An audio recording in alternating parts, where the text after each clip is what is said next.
आज के इस विशेष प्रेस वार्ता में माननीय मुख्यमंत्री जी का हार्दिक स्वागत करता हूं, अभिनंदन करता हूं एवं माननीय मुख्यमंत्री जी की ओर से सभागार में मौजूद हमारे सभी मीडिया के बंधु एवं सबसे महत्वपूर्ण 14 जिलों के हजारों की संख्या में जो हमारे आज के लाभार्थी हैं अनधिकृत कॉलोनियों के, जो कि वीडियो कॉन्फ्रेंसिंग के माध्यम से इस कार्यक्रम से जुड़े हुए हैं, मैं आप सभी का इस कार्यक्रम में माननीय मुख्यमंत्री जी की ओर से बहुत बहुत स्वागत करता हूं, अभिनंदन करता हूं। जैसा कि आपको विदित है, समय समय पर जो जन कल्याणकारी योजनाओं की घोषणा माननीय मुख्यमंत्री जी हमारे जो प्रेस के बंधु हैं उनके माध्यम से लोगों तक पहुंचाते हैं, स्वयं इसकी घोषणा करते हैं। उसी कड़ी में आज का एक कार्यक्रम आयोजित किया गया है और आज विशेष बात यह है कि 14 जिलों की कई पालिकाओं के हमारे हजारों लोग भी आज बड़ी बेसब्री से इस कार्यक्रम में जुड़े हैं और माननीय मुख्यमंत्री जी की घोषणा का इंतजार कर रहे हैं। और अब मैं कार्यक्रम को आगे बढ़ाते हुए माननीय मुख्यमंत्री जी से उनके उद्बोधन के लिए अनुरोध करता हूं। मित्रों, जैसा अमित जी ने बताया है उस हिसाब से आज इस वर्ष में ही तीसरी बार कुछ ऐसी कॉलोनीज जो अभी तक अनऑथराइज्ड कॉलोनीज कही जाती हैं उसकी मैं घोषणा कर रहा हूं। इसमें विशेष बात यह है कि इस वर्ष से पहले तक तो केवल अर्बन लोकल बॉडीज वही इन सब कॉलोनीज का पता करते थे, योजना बना करके घोषणा करते थे कि ये कॉलोनी नियमित अनियमित कैसी रहेगी। लेकिन इस वर्ष में हमने पहली बार इसमें टाउन कंट्री प्लानिंग डिपार्टमेंट को भी जोड़ा है कि जो कॉलोनीज अर्बन जो एरिया है उस अर्बन एरिया से बाहर बनती हैं और खास करके जो हमारा कंट्रोल्ड एरिया है, अर्बन एरिया से बाहर कंट्रोल्ड एरिया में भी कई बार वो कॉलोनीज बन जाती हैं। लोग प्लॉट खरीदते हैं, जमीन खरीदते हैं, प्लॉट बनाते हैं, उनको मकान बन जाते हैं। उसका कंट्रोल पहले उतना ज्यादा बन नहीं पाता था, तो अंतर्गत विचार यही किया कि अभी एक बार जितने भी ऐसी कॉलोनीज बन गई हैं उन सब का रजिस्ट्रेशन करके और वहां जो परिस्थितियां हैं उसके हिसाब से और उनको सबको नियमित किया जाए। अर्बन एरिया है उसके अंदर यूएलबी और जो अर्बन एरिया के बाहर कंट्रोल्ड एरिया है उसमें टाउन कंट्री प्लानिंग। तो इस प्रकार 2014 से 2022 उसमें तो हमने 685 कॉलोनीज केवल अर्बन लोकल बॉडीज के लिए ही की थी। फिर पहली बार 17 अगस्त को हमने कॉलोनी जो घोषणा की थी 211 उसमें नगर पालिका की थी, 238 टाउन कंट्री प्लानिंग की थी, तो 449 कॉलोनीज ही हमने उस समय घोषणा की थी। आज उसके बाद उसी कड़ी में अगली जो घोषणा मैं कर रहा हूं उसमें 193 कॉलोनी तो अर्बन लोकल बॉडीज की और 110 कॉलोनी टाउन कंट्री प्लानिंग की, ऐसे कुल मिलाकर के 303 कॉलोनी आज जो है इनको घोषणा मैं कर रहा हूं।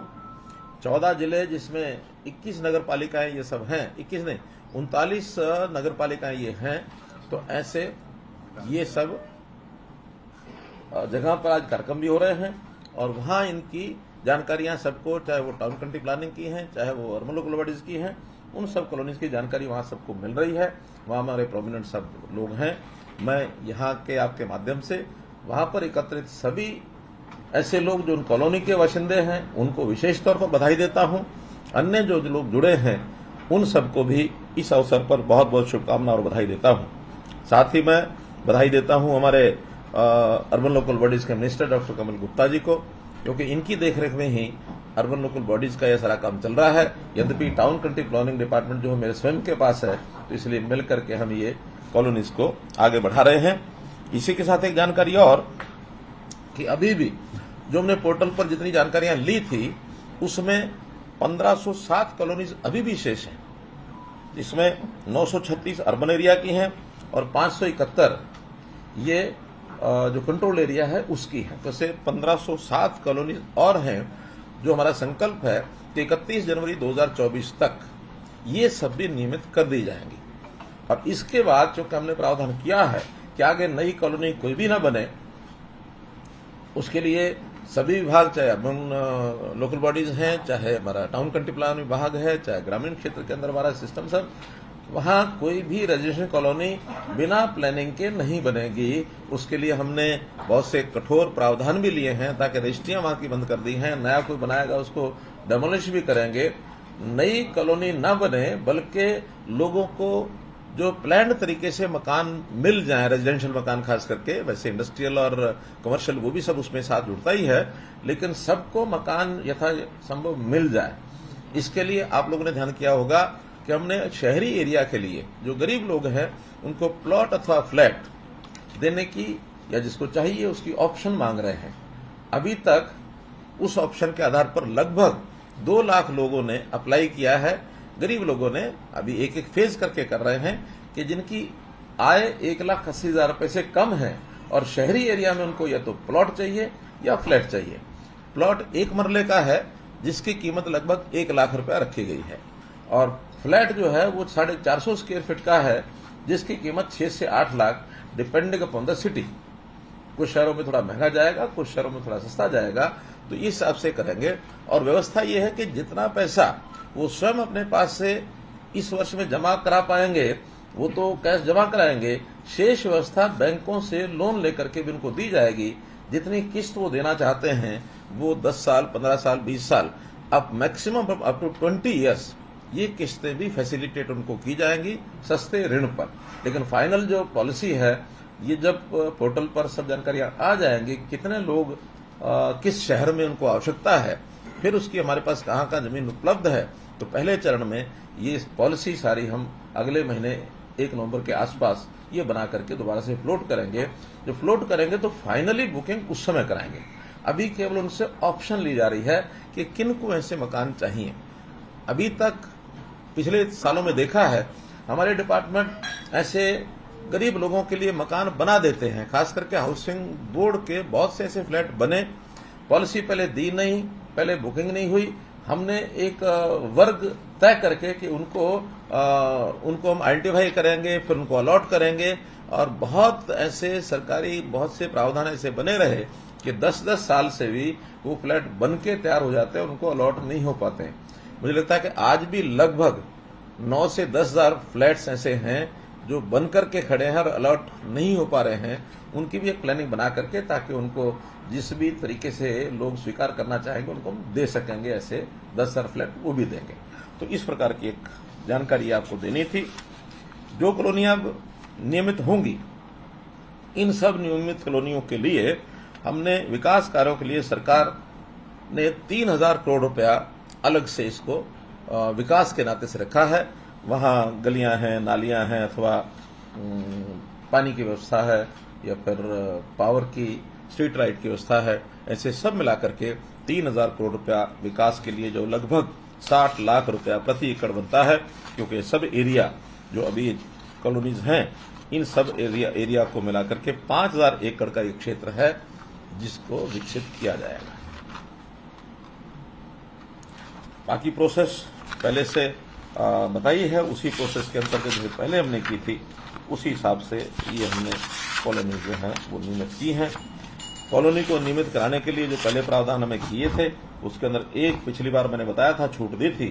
पहले हमने RWA का एक प्रावधान रखा था कि रजिस्टर्ड RWA उस कॉलोनी की वो अप्लाई करें, लेकिन अनियमित कॉलोनी है, उसकी कोई RWA वगैरह थी नहीं। तो बाद में हमने निर्णय लिया था कि उस कॉलोनी के कोई 5 लोग मिल करके और उसमें अप्लाई कर दें। नियमित होने के बाद फिर उस RWA को विधिवत वहां रजिस्टर करा लेंगे तो उस कॉलोनी में समाधान जो है इनका किया जा सकता है। इन सब कॉलोनियों में क्योंकि पहले से प्लान्ड नहीं है तो सामान्यतया तो ऐसी आवासीय कॉलोनियों में वाणिज्यिक एरिया, कमर्शियल एरिया 4% तक रखा जाता है, लेकिन वहां जो कि पहले बन चुकी हैं इसलिए उस सीमा को हमने हटाया है। उसमें जो भी बना हुआ है उसमें 4% से अधिक भी हो सकता है, लेकिन विशेष तौर पर वहां अगर मॉल बने हैं, मल्टीप्लेक्स बने हैं, होटल बने हैं, बैंक्वेट हॉल बने हैं तो उसके विशेष प्रावधान बने हुए हैं। उन प्रावधानों के हिसाब से उसका शुल्क लेकर के उनको भी नियमित कर दिया जाएगा। इसी के साथ जो संपत्ति कर है, प्रॉपर्टी टैक्स है, हाउस टैक्स, प्रॉपर्टी टैक्स, संपत्ति का जो भी उसको कहें, वर्तमान वर्ष में हमने इसको एक 15% छूट के साथ और लागू किया हुआ था।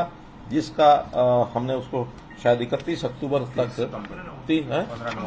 15 नवंबर तक इस वर्ष का वो बढ़ा दिया था। ये तो पहले से जानकारी हो गई है। एक जानकारी आज मैं और जो आपके साथ साझा कर रहा हूं कि बहुत लोगों के पिछले एरियर्स पड़े हैं, और एरियर्स में भी जब से हमने प्रॉपर्टी आईडी बनानी शुरू की है तो उस प्रॉपर्टी आईडी के बनने के बाद सारी चीजें रेगुलराइज हो रही हैं। तो लाखों प्रॉपर्टीज ऐसी हैं जिन्होंने कई कई वर्षों का भी एरियर अभी बाकी है, प्रॉपर्टी टैक्स नहीं दिया है। अब चूंकि वो सारा निकल करके आ रहा है, बहुत साल पहले का तो हमारे पास रिकॉर्ड भी नहीं है, कुछ सालों का ही रिकॉर्ड है। ऐसे सबके एरियर्स पहले तो इंटरेस्ट के साथ भी था, क्योंकि प्राय जितना एरियर है उतना ही इंटरेस्ट भी है। वो उतना ही इसलिए है क्योंकि सुप्रीम कोर्ट का एक बंधन है कि जितना कोई टैक्स या एरियर बाकी है उस पर इंटरेस्ट और पेनल्टी उससे ज्यादा नहीं लगा सकते।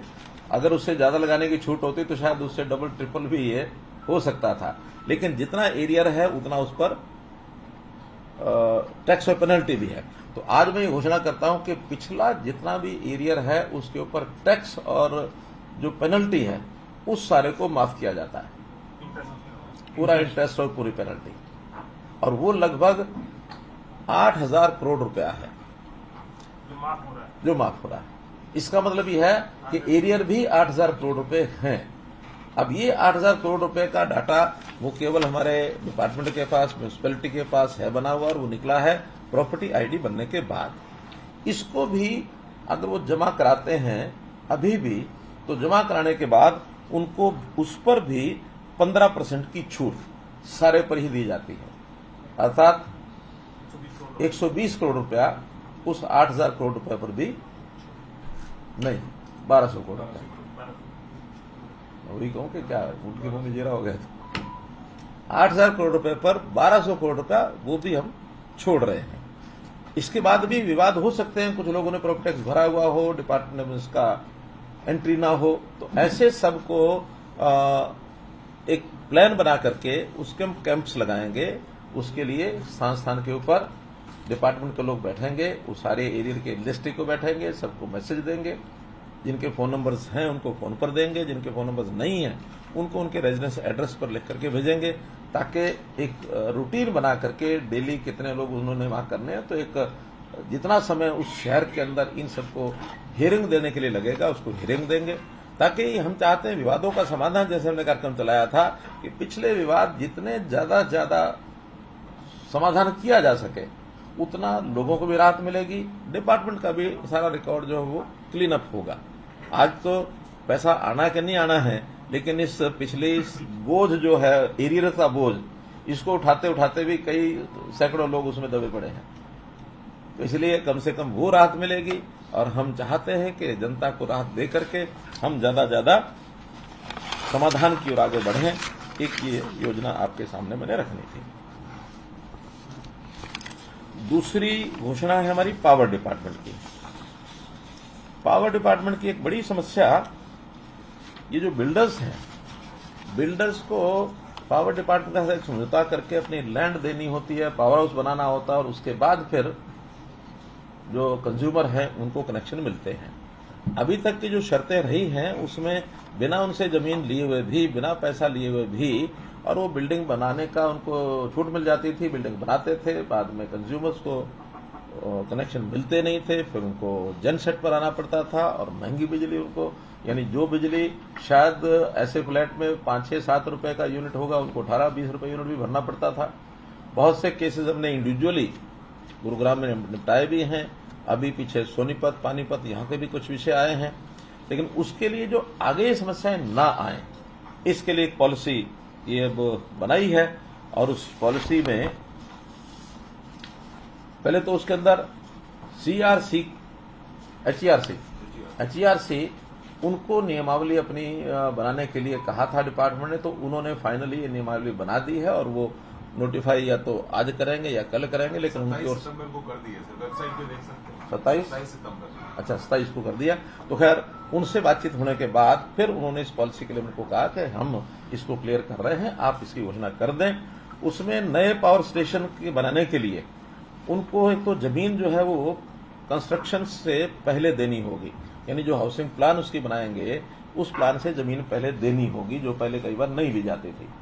दूसरा, जो हाउसिंग प्लान बनाने के लिए उनको जो परमिशन दी जाती है उससे पहले 50% पैसा जमा कराना होगा, अन्यथा वो शुरू ही नहीं कर पाएंगे। तो इतना सब करने के बाद कम से कम डिपार्टमेंट के पास जमीन आ गई, 50% पैसा आ गया। अगला 50% जो है वो 2 साल के अंदर या ऑक्यूपेशन सर्टिफिकेट देने से पहले ये जमा कराना होगा। तो 100% आने के बाद वहां पावर हाउस बनाना और उस सारे इंफ्रास्ट्रक्चर को खड़ा करके फिर कनेक्शन इंडिविजुअल हाउस को देने का काम ये डिपार्टमेंट का हो जाएगा। डिपार्टमेंट इंडिविजुअल कनेक्शन देगा। पहले कभी कभी वो सामूहिक कनेक्शन, बल्क कनेक्शन ले लेते थे और बल्क कनेक्शन के बाद अपने आप फिर आगे कंज्यूमर को बांटते थे, बिल कलेक्ट करना, फिर इकट्ठा करके और डिपार्टमेंट को देना। कभी डिपार्टमेंट का ज्यादा हो जाता था, कभी उनका ज्यादा हो जाता था। तो वो कोई बल्क कनेक्शन उनको नहीं दिया जाएगा, बल्कि एक एग्रीमेंट के हिसाब से उनका इंफ्रास्ट्रक्चर वगैरह बना करके डिपार्टमेंट जो है उनको इंडिविजुअल कनेक्शन देगा। उसके बाद कोई रोल डेवलपर का उसमें नहीं रहेगा। क्यों पिकदा चाहिए ना? जी सर। हाँ, इससे कुल मिलाकर के कॉलोनी के जो निवासी हैं उनको एक बहुत बड़ी सुविधा ये हो जाएगी। इसी के साथ पावर डिपार्टमेंट का ये एक विषय है जो बहुत शिकायतें हमको मिलती हैं। इमारतें हैं या सरकारी या प्राइवेट, उनके ऊपर से तारें निकल रही होती हैं। वो हाई टेंशन भी है और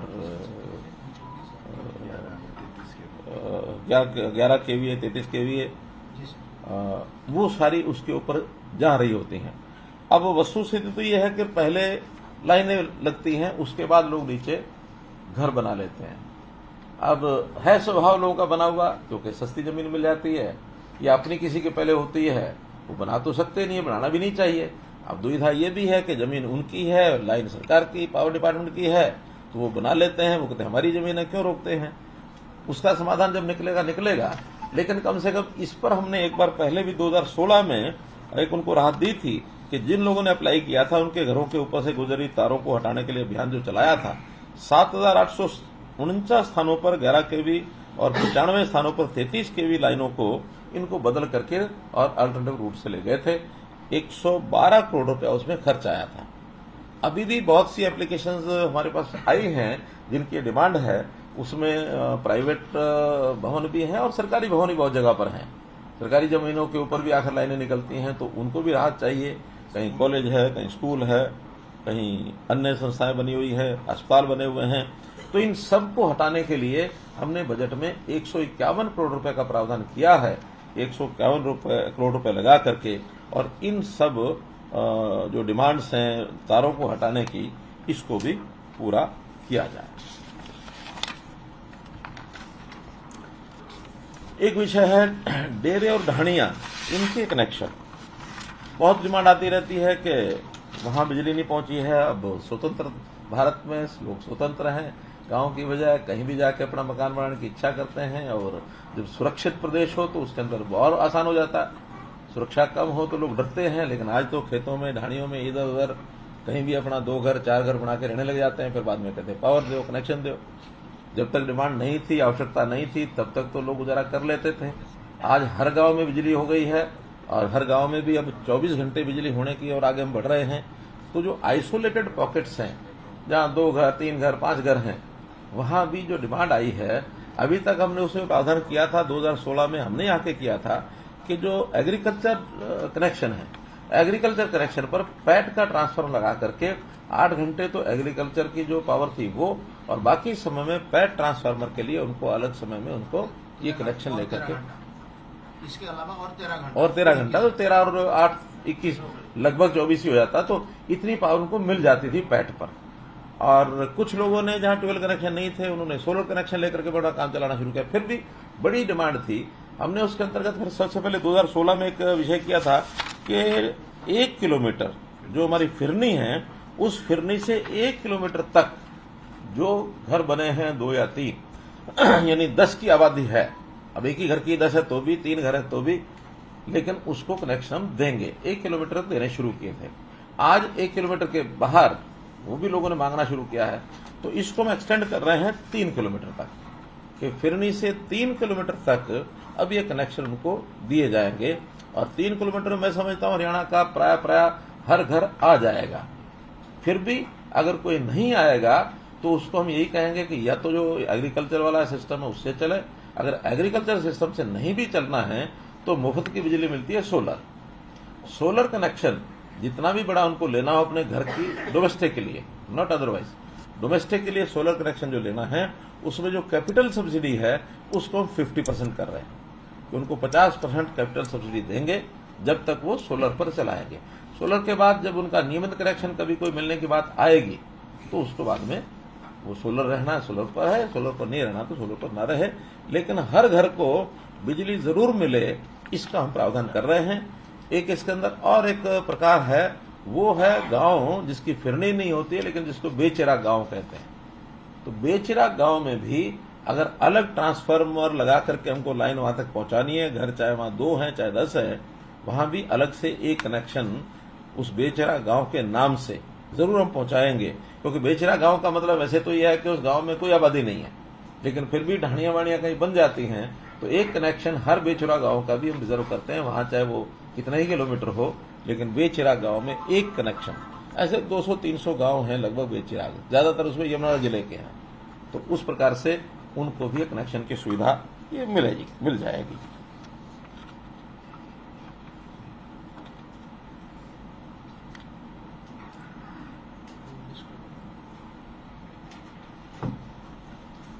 एक ये 150 मीटर क्या है, 300 मीटर, 150 मीटर फिरनी से उसको हम कनेक्शन चार्जेस लेके हाँ। ही लगा दें। पहले 3 किलोमीटर तक फिर चार्जेस लेंगे वो, हाँ नहीं इंस्टॉल करेंगे वही तो उसमें पहले 150 मीटर तक कोई चार्जेस नहीं लेते थे, जो सामान्य कनेक्शन देते थे उसी का चार्जेस था, उसकी इंफ्रास्ट्रक्चर का लाइन कनेक्शन ये वो नहीं था। उस 150 मीटर को 300 मीटर कर रहे हैं लेकिन 300 मीटर के बाद जो LT-HT लाइन होगी उसका 50% पैसा ही लिया जाएगा कंज्यूमर से, बाकी 50% डिपार्टमेंट देगा। पहले पूरे का पूरा कनेक्शन का चार्जेस जो है वो 150 मीटर के बाद लिया जाता था, अब 150 से 300 मीटर कर दिया। 300 के बाद जितनी भी लंबी लाइन होगी उस खर्चे का 50% कर दिया, बाकी 50% निगम जो है वो वहन करेगा, यही ना।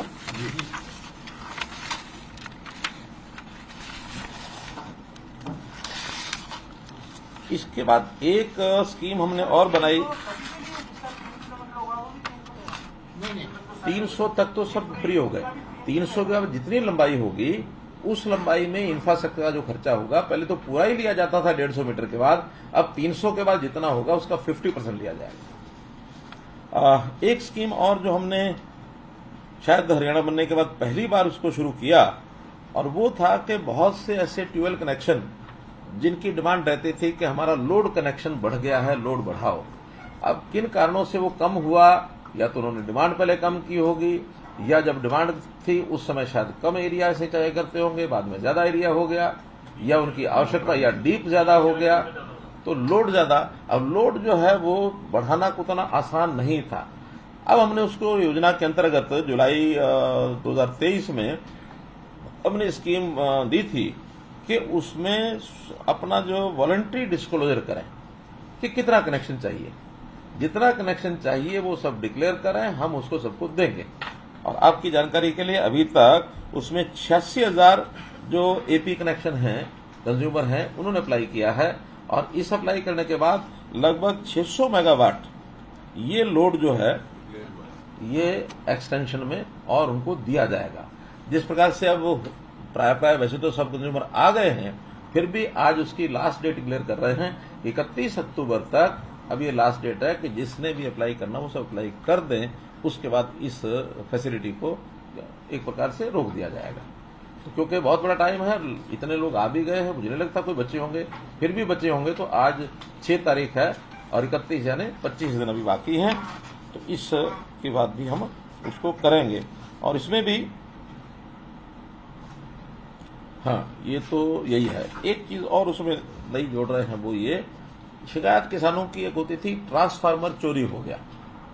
सामान्यतः जब ये इसमें होता था क्या तांबा कॉपर जब वायर उसमें ट्रांसफार्मर में होते तो बहुत शिकायतें थी, लेकिन जब से वो चेंज करके उसको एल्यूमिनियम की या किस चीज की आती है, एल्यूमिनियम की वायर आती है, तो शायद वो शिकायतें तो कम हुई हैं, क्योंकि उतना मटेरियल अब उसमें से चोरी करने के बाद मिलता नहीं है। फिर भी शिकायतें भी हैं। शिकायत किसान जो चोरी होती थी तो उसका काम रुकता था, पुलिस स्टेशन में जाके वो कहता था इसकी शिकायत लिखो। पुलिस स्टेशन कहता था ये प्रॉपर्टी तो आपकी नहीं है, ये प्रॉपर्टी किसकी है, पावर डिपार्टमेंट की है। तो पावर डिपार्टमेंट आकर के शिकायत करे। पावर डिपार्टमेंट वालों को चिंता नहीं कि शिकायत करे तो ना करे, उनकी कुछ जाता थोड़ी है, कुछ या तो किसान का गया जो गया। अब हमने अल्टीमेटली किसान को ये राइट दे दिया है कि किसान की शिकायत के ऊपर पुलिस एफआईआर करेगी, चाहे पावर डिपार्टमेंट सो भी जाए तो भी अगर चोरी हो गई है तो वो शिकायत करेंगे। और शिकायत करने के बाद भी नया कनेक्शन, उसमें नया कनेक्शन पहले 50% पैसा जमा करा के लेना पड़ता था, 6 साल हो जाए तो 20% से कराना पड़ता था, 20% पैसा दे करके वो नया कनेक्शन लेते थे। अब उसने 50% कर दिया है कि 50 की जगह केवल 25% पैसा जमा करा करके नया कनेक्शन, नया ट्रांसफार्मर रखा सकता है। और 6 साल अगर हो गए होंगे तो 10% पैसा जमा करा करके वो नया ट्रांसफार्मर रखा सकता है। और बाद में चोरी पकड़े जाने के बाद अगर वो ट्रांसफार्मर मिल जाता है तो ये पैसा उसका वापस हो जाएगा। तो ये एक सुविधा ऐसे किसानों को जहां के ट्रांसफार्मर चोरी होते हैं उनके लिए ये सब किया है। सबसे पहले वैसे बताना चाहिए था, लेकिन अब मेरे पेपर्स में जरा ऊपर नीचे था, इसलिए मैं सुप्रीम कोर्ट का बहुत बहुत आभारी हूं, धन्यवाद करता हूं कि अभी 4 तारीख को 2 दिन पहले जितना एक बड़ा विषय, ज्वलंत विषय, पूरे देश भर के लोगों की भी नजरें इस पर लगी है, हरियाणा, पंजाब और बाकी उत्तर भारत की तो लगी है, इसमें राजस्थान भी है, दिल्ली भी है, बाकी सब हैं, जिनकी जो स्टेक होल्डर्स हैं, एसवाईएल के ऊपर एक ऐसा स्टैंड जिसकी लड़ाई हम 2014 से लगातार लड़ रहे हैं, उस स्टैंड पर वैसे तो पहले भी मोहर लगा दी थी उन्होंने कि एसवाईएल लहर तो बनेगी, इसको सब सरकारें मिल करके बैठ करके आपस में करें, ऐसा वो सभी बातें की थी। अब इस बार सुप्रीम कोर्ट ने एक कदम और बढ़ाते हुए कि जो जमीन वापस कर दी थी वो भी केंद्र सरकार उसको अधिग्रहण करके उसको सुरक्षित करे एसवाईएल की, और मेनली सेंट्रल गवर्नमेंट को कहा है कि इसका रास्ता निकाले। जनवरी तक का टाइम दिया 3 महीने का, कि 3 महीने के अंदर इसका रास्ता निकाल करके, और चाहे सेंट्रल गवर्नमेंट अब कैसे निकालेंगे और क्या करेंगे इससे बात करेंगे, अलग बात है, लेकिन इतना एक स्पष्ट जिसको कहना चाहिए निर्णय ये सुप्रीम कोर्ट का जो आया है, इसके लिए मैं सुप्रीम कोर्ट को हरियाणा की जनता की ओर से बहुत बहुत बधाई भी देता हूं और उनकी सराहना भी करता हूं, उनका धन्यवाद भी करता हूं। पंजाब को सर अभी भी फैसला आने के बाद आपने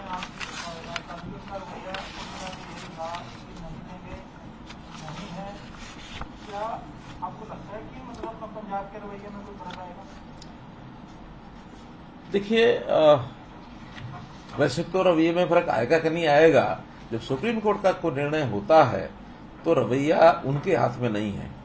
अब रवैया तो सुप्रीम कोर्ट ने जो डायरेक्शन दिया उस हिसाब से करना ही पड़ेगा, लेकिन जिस प्रकार के गिरगिटी आंसू बहा रहे हैं उसका कोई अर्थ बचा नहीं है, क्योंकि अब वो दोनों तरफ इधर से उधर से खेलते हैं। या तो बात करते हैं कि हम हरियाणा के हितों का ध्यान रखेंगे, और फिर हरियाणा के हितों के खिलाफ पंजाब के लोग कहते हैं कि नहीं नहीं हम तो पानी नहीं देंगे। और दुर्भाग्य ये है कि एक कैसा मैच है उनका, फिक्सिंग है कि दोनों बातें वो पंजाब सरकार के आवास में बैठ के कर रहे हैं। पंजाब सरकार का एमएलए वहां बैठ के कर रहे हैं यहाँ ये होगा, और पंजाब सरकार का वित्त मंत्री वो बैठ करके कहता हाँ पानी नहीं देंगे। अरे भाई, कहीं अगर आपने करना ही था तो हमें बताते, पंजाब के अगर हरियाणा के हित की बात करते तो हम उनको आम आदमी पार्टी वालों को कह देते कि भैया हरियाणा भवन के कमरे में आकर के कर लो, हरियाणा निवास में यहाँ कर लो, मेरे आवास पर कर लो, हमारा बहुत ऐसे सरकारी आवास हैं। तो ऐसे पंजाब सरकार के ही आवास पर बैठ करके उन्होंने सारे निर्णय करने हैं, तो निर्णय क्या करते होंगे, बीच में एक दीवारी तो है, इधर पंजाब की बात कर रहे हो, हरियाणा की बात कर रहे हैं। तो आम आदमी पार्टी का कैसा चेहरा देख ये आप ही देख रहे हैं, और इस चेहरा का कैसा चेहरा ये बना है, आप लोगों को एक बहुत बढ़िया प्रश्न ये मिला है, इस प्रश्न का उत्तर आप लोगों को पूछना चाहिए। इसमें एक मेरे से तो उत्तर आपको अपेक्षा नहीं होनी चाहिए, लेकिन जहां से उत्तर पूछना है वहां से पूछने के लिए मैं तो कह रहा हूँ ये प्रश्न आपको उन दोनों से पूछना चाहिए, इधर भी पूछना चाहिए, उधर भी पूछना चाहिए। अकाली दल ने भी ये कह दिया कि जहाँ पर भी जमीनों पर सर्वे होता है अधिकारियों का घेराव करें, ना केवल सरकार बल्कि प्रश्न किसी पार्टी का नहीं है।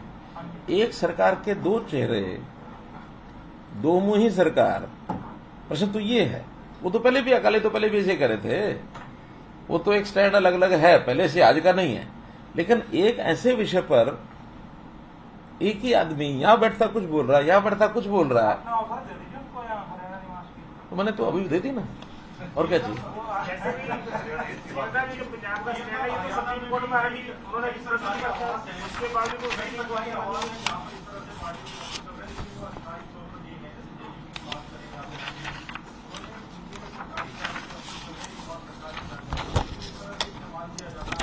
मेरा कहना है सरकारी आवास को इस्तेमाल करने का विषय नहीं है, वो कहीं भी बैठ के कर सकते हैं।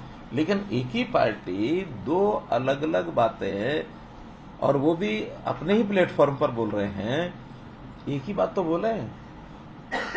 दिल्ली मुख्यमंत्री कुछ बोलते हैं, पंजाब के वित्त मंत्री कुछ बोल रहे हैं, उनके प्रभारी हैं वो कुछ और बोल रहे हैं, तो कुछ पकड़ ला करके कुछ ना कुछ एक स्टैंड पर आए, समझ में तो आए। एक स्टैंड लें, चाहे हमारे विरोध में लें, पक्ष में लें, उनका काम है। आज विषय वो नहीं है, वो तो सुप्रीम कोर्ट ने कहा जो कुछ कहा है, हम तो उसको देख रहे हैं। अब हमारी लड़ाई इनके साथ वैसी नहीं रही है, इनका तो एक स्टैंड अपना है, हमारा स्टैंड अपना है, सब पार्टियों, हरियाणा की सब पार्टियों का एक स्टैंड है।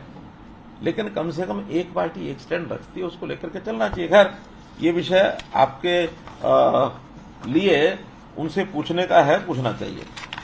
ऐसे ही एक दूसरी बधाई भी मुझे आपके माध्यम से वो देनी है कि चीन के हांगझाऊ में जो एशियाई खेल हो रहे हैं, उसमें इस समय तक कुल देश की जो मेडल टैली है वो 83, इंडिविजुअल 47 और टीम के 36 हैं, जिसमें 20 गोल्ड हैं, 31 सिल्वर हैं, 32 ब्रॉन्ज हैं, ऐसी 83 हैं। और इसमें हमारे लिए प्रसन्नता की बात यह है कि 83 में से हरियाणा के हैं 21, विच इज मोर देन 25%। 84 होते तो 21, 83 में 21, तो it is more than that. जिसमें 7 गोल्ड हैं, अगेन ये 1/3 हैं, 3 सिल्वर हैं, 11 ब्रॉन्ज हैं। इस प्रकार से ये जो एशियन पैरा एशियन, इसमें एशियन ही है, पैरा एशियन तो नहीं है, एशियन गेम्स में कुल 655 खिलाड़ियों ने इसमें भाग लिया, जिसके अंदर हरियाणा के हैं 86, यानी कुल मिलाकर के 15। सोनम का मेडल आ गया है तो 22 हो गए। 22 हो गए, चलो आपके बैठे बैठे 21 से 22 हो गए, सोनम मलिक का है, आपके बैठे बैठे 22 हो गए। तो इसके लिए मैं बहुत बहुत बधाई देता हूं। और ये जानकारी अपने को है ही है कि हमने इनको जो गोल्ड मेडलिस्ट हैं उनको 3 करोड़ रुपया, और जो रजत है 1.5 करोड़ रुपया, कांस्य 75 लाख रुपया, और जो प्रतिभागी खिलाड़ी है जो नहीं भी कोई मेडल ले पाया तो भी उसको 7.5 लाख रुपया प्रति खिलाड़ी, ये उनको राशि जो देते हैं, जो कि मैं समझता हूं सर्वाधिक है पूरे न केवल देश में बल्कि पूरी दुनिया में।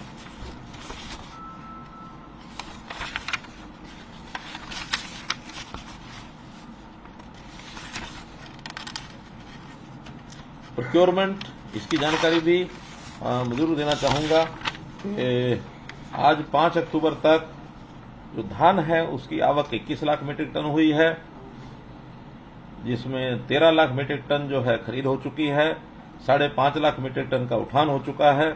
कुल 1985 करोड़ रुपए लागत का ये धान अभी तक हमने लिया है। बाजरा 26 लाख क्विंटल यानी 2.65 लाख मीट्रिक टन ये आवक हुई है। 22 लाख क्विंटल खरीद कर ली गई है और 11 लाख क्विंटल इसका उठान हो गया है, जिसकी राशि 148 करोड़ रुपया ये बनती है।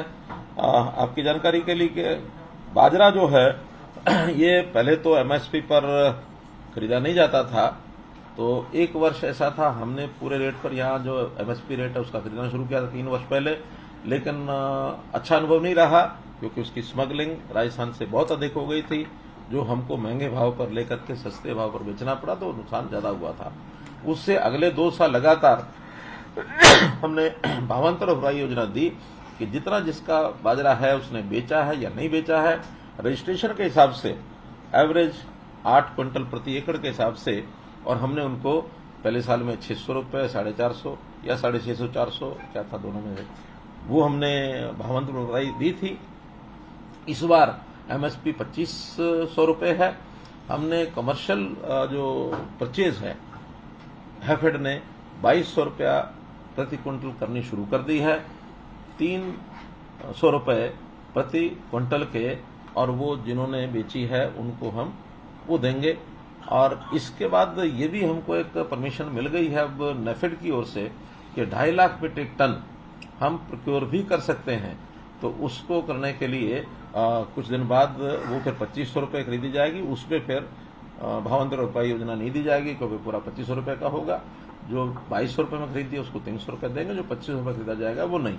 कोशिश हमारी ये भी है कि हम 2.5 लाख से ज्यादा भी ये करा सकें। मेरी कल ही जो मंत्री हैं केंद्र में पीयूष गोयल जी, उनसे बातचीत हुई तो उन्होंने कहा कि हम विचार कर रहे हैं कि बाजरा थोड़ा और ज्यादा खरीदा जाए। अगर हमको और ज्यादा की परमिशन मिलती है तो ये 2.5 लाख से 3 लाख 4 लाख भी हो सकता है। अभी अनुमानत 6 लाख मीट्रिक टन फसल ये बाजरे की हरियाणा में इस बार होगी। बाहर के प्रदेशों से स्मगलिंग ज्यादा तो नहीं, लेकिन शिकायतें मिली हैं थोड़ी बहुत के बाहर 1900 रुपये रेट चल रहा है, वहां से लेकर यहाँ 2200 रुपये बेचते। हमने सख्ती की हुई है कि हमारा बॉर्डर्स के ऊपर सख्ती हो और वो उसको हम वहां से यहाँ ना आने दें, इस प्रकार का कार्यक्रम चलाएं। नहीं, आड़ती खरीदेंगे तो 2200 से ज्यादा खरीदेंगे तो खरीद सकते हैं। 2200 अगर है तो 300 देंगे, 2200 ज्यादा बिकेगा तो फिर जो अंतर है वो मिलेगा। हाँ, आड़ती वाला भी मिलेगा, उनके पास जे फार्म होगा तो वो ले सकते हैं। और अगर कहीं रेट ही 25 से ऊपर चला जाए तो न लेना न देना। तो मित्रों, ये सारे विषय अब सभी जितने भी हमारे जुड़े हुए लोग हैं उनका बहुत बहुत धन्यवाद, बहुत बहुत आभार। और जो आज हमने 303 कॉलोनीज का जो घोषणा की है, उन 303 कॉलोनीज के निवासियों को बहुत बहुत शुभकामनाएं, बहुत बहुत धन्यवाद।